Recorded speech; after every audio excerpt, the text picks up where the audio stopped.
over the next few months, in response to what we're seeing right now, do you think that much of what the Biden administration is going to try to accomplish is going to come in the form of just executive action, or are we looking at needing an immigration bill? And if that does happen, this is a situation that the Republicans have been talking a lot about recently. Is that something that you think there's a chance that the Republicans might negotiate in good faith with the Biden administration to deal with what we're seeing right now?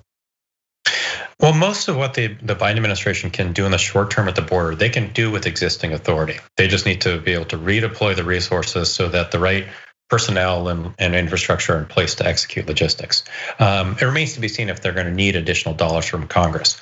On the other hand, so that aside, you have Senators Cornyn, Republican from Texas, and Sinema, a Democrat from Arizona.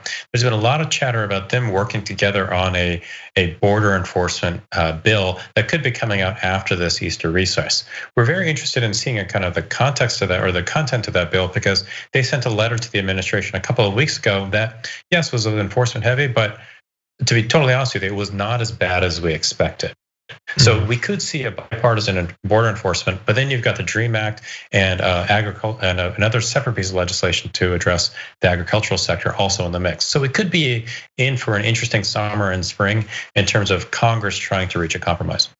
Okay, and here in the United States, we're seeing every day the number of vaccinations is going up, the rate of vaccination is going up. But I know that your organization has tweeted about the gap between the rising rates that we see of citizens and the rates for immigrants.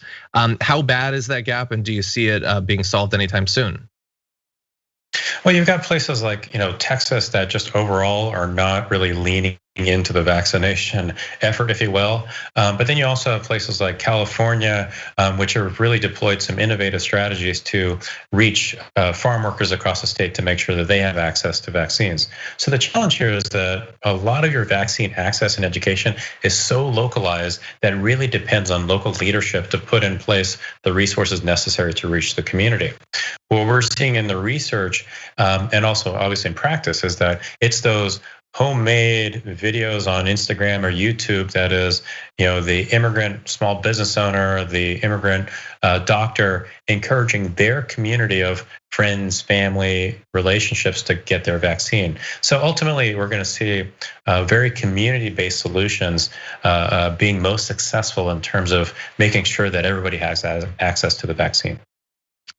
Hopefully, and hopefully soon, because we are starting to see a little bit of a worrying trend in where the numbers are going. So hopefully there will be a lot of effort on that soon.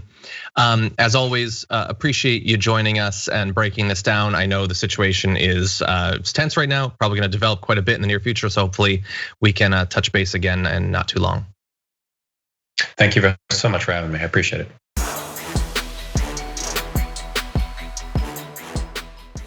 Check out the Damage Report podcast each day, wherever you get your podcasts, whether Pocket Casts or Stitcher or iTunes. You can join me as I give you the news and stories you want, with a range of co-hosts and interview guests jumping in on the fun each day. Again, that's the Damage Report, wherever you get your podcasts. And if you get them at iTunes, don't forget to rate and review. Sometimes I'll read them live on the show.